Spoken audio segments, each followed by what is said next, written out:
여러분의 몸에 열이 많다는 건 마치 엔진이 과열된 자동차와 같습니다. 안녕하세요. 매년 15,000명 이상의 환자를 진료하며 체질을 연구해온 한의사 박종익입니다. 오늘은 여러분께 현대인의 체질에 대한 중요한 이야기를 해드리려고 합니다. 현대인의 80% 이상이 자신의 체질을 잘 못 알고 계신다는 사실 알고 계셨나요? 특히 많은 분들이 자신의 몸에 열이 많다는 걸 모른 채 오히려 열을 더 올리는 생활을 하고 계십니다.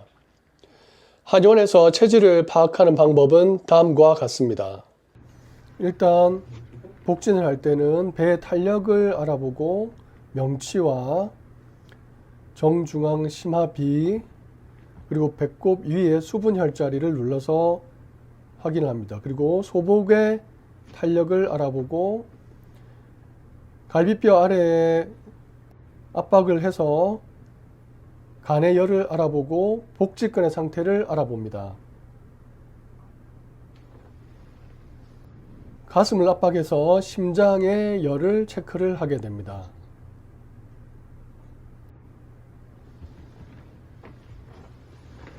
그리고 마지막으로 맥진을 통해서 몸의 전반적인 상황을 살피게 됩니다. 그러면 집에서 스스로 자신의 체질을 파악하는 방법에 대해 궁금하실 텐데요. 스스로 체질을 파악하는 방법은 의외로 간단합니다. 크게 두 가지를 보면 되는데요. 첫 번째는 가슴에 열이 있는지 보는 것입니다. 가슴에 베개를 대고 엎드렸을 때 답답하고 불편한 느낌이 든다면 열이 있는 것이고, 오히려 편안하고 눈이 맑아지는 느낌이면 열이 부족한 상태입니다. 두 번째는 복부의 상태를 보는 것입니다. 배를 눌러봤을 때 말랑말랑하면 허증, 단단하면 실증이라고 봅니다. 이렇게 보면 크게 세 가지 체질로 나눌 수 있는데요. 허열, 실열, 허한 체질입니다. 먼저 허열 체질에 대해 말씀드리겠습니다. 현대인의 대부분이 이 체질에 해당되는데요. 허열 체질은 열은 있지만 기운은 부족한 상태입니다. 쉽게 피로를 느끼면서도 얼굴이 달아오르고 가슴이나 손바닥에 열감이 있는 것이 특징이죠. 이런 분들은 무조건 찬 것을 드시면 오히려 더 나빠질 수 있습니다. 허열 체질에게 좋은 음식을 보면 시원한 성질의 과일인 배나 수박, 보리차나 국화차 같은 시원한 차, 두부나 오이 같은 식품이 도움이 됩니다. 제가 실제 진료실에서 만난 허열 체질 환자분들을 보면 대부분 찬 음식으로만 열을 내리려고 하시다가 오히려 속이 차가워져서 더 힘들어하는 경우가 많습니다. 이제 실열 체질에 대해 말씀드리겠습니다. 실열 체질은 복부가 단단하면서 열이 많은 상태입니다.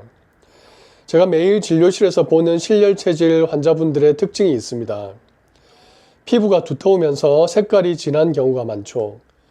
스트레스를 받으면 두통이 생기고 뒷목이 뻣뻣해지고 식사도 잘하고 소화도 잘 시키죠. 양약을 복용하거나 커피를 마셔도 전혀 부담이 없습니다.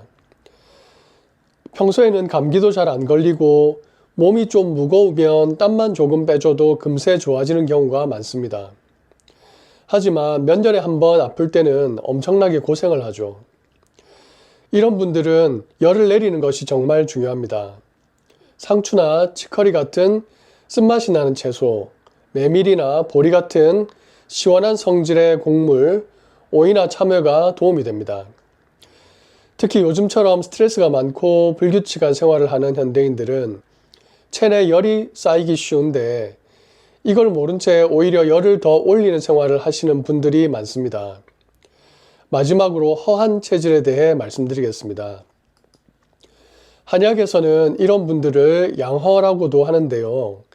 추위를 많이 타고 손발이 차가우며 입맛이 없고 소화를 잘 못 시킵니다. 따뜻하고 부드러운 음식을 먹으면 기운이 나는 것이 특징입니다. 여기서 제가 특별히 강조드리고 싶은 점이 있습니다. 요즘 현대인 대부분이 열이 많다고 해서 무조건 차가운 것만 찾으시는 분들이 계시는데요. 만약 허한 체질인데 찬 음식만 드시면 오히려 소화 기능이 떨어지고 더 피곤해질 수 있습니다. 허한 체질에게는 생강차나 계피차 같은 따뜻한 차, 소고기나 닭고기 같은 따뜻한 성질의 고기, 대추나 홍삼 같은 따뜻한 약재가 도움이 됩니다. 하지만 열체질인 대부분의 사람들에게는 오히려 피해야 할 것들이죠. 지금까지 체질별 특징과 관리법에 대해 말씀드렸는데요. 가장 중요한 것은 자신의 체질을 정확히 아는 것입니다. 오늘 설명드린 내용을 정리해 보면, 첫째, 가슴의 열감으로 체크해 보기, 둘째, 복부 상태로 허실 구분하기, 셋째, 각 체질에 맞는 음식 선택하기입니다. 사실 이런 내용은 제가 그동안 환자분들을 진료하면서 체득한 경험이고 실제로 많은 분들이 효과를 보신 내용입니다. 다만 이것은 기본적인 자가진단법일 뿐 정확한 진단과 치료는 반드시 전문가와 상담하시기를 권장드립니다. 다음 시간에는 체질별 맞춤 한약 처방에 대해 더 자세히 알아보도록 하겠습니다. 여러분의 건강한 삶을 위해 좋은 정보 전해드리도록 하겠습니다. 시청해 주셔서 감사합니다.